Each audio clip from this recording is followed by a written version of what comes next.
Iran ने nuclear मुद्दे पर अब ऐसा खुलासा किया है जिसने अमेरिका की पूरी स्ट्रैटेजी पर सवाल खड़े कर दिए हैं। तेहरान का दावा है कि वो समझौते के लिए तैयार था, लेकिन ये आखिरी वक्त पर अमेरिका पीछे हट गया। इतना ही नहीं, ईरान ने ये भी कहा कि अमेरिका ने उसके यूरेनियम पर कब्जा तक करने की कोशिश की। अब ऐसे में सवाल ये उठता है कि क्या वाकई डील के नाम पर खेल खेला जा रहा था?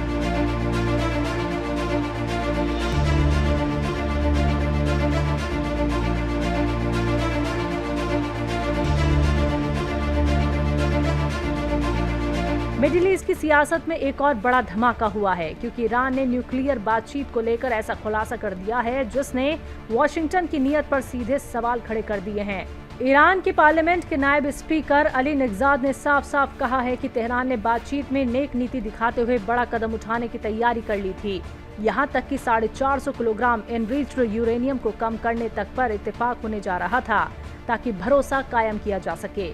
यानी ईरान झुकने को तैयार था। लेकिन फिर क्या हुआ? निगजाद के मुताबिक आखिरी वक्त पर अमेरिका पीछे हट गया। यानी जिस डील को ब्रेक थ्रू बताया जा रहा था, वही डील अचानक ठंडे बस्ते में चली गई और यहीं से कहानी और भी खतरनाक मोड़ लेती है। ईरान ने दावा किया कि अमेरिका ने सिर्फ बातचीत ही नहीं तोड़ी, बल्कि एक कदम आगे बढ़ाकर ईरानी यूरेनियम को जब्त करने की कोशिश भी की।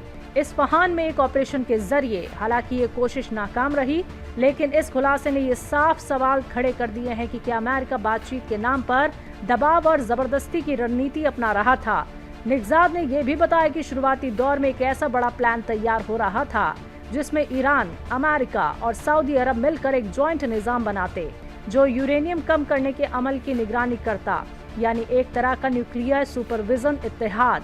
लेकिन ये प्लान भी अमेरिका के पीछे हटने के साथ ही खत्म हो गया। इतना ही नहीं, अमेरिका ने होर्मुज के लिए भी एक कानूनी ढांचा बनाने की तजवीज रखी, जिसमें वो खुद शामिल होना चाहता था, जिसे ईरान ने सीधे सीधे खारिज कर दिया और इसे अपने इलाकाई मामलात में दखल बताया।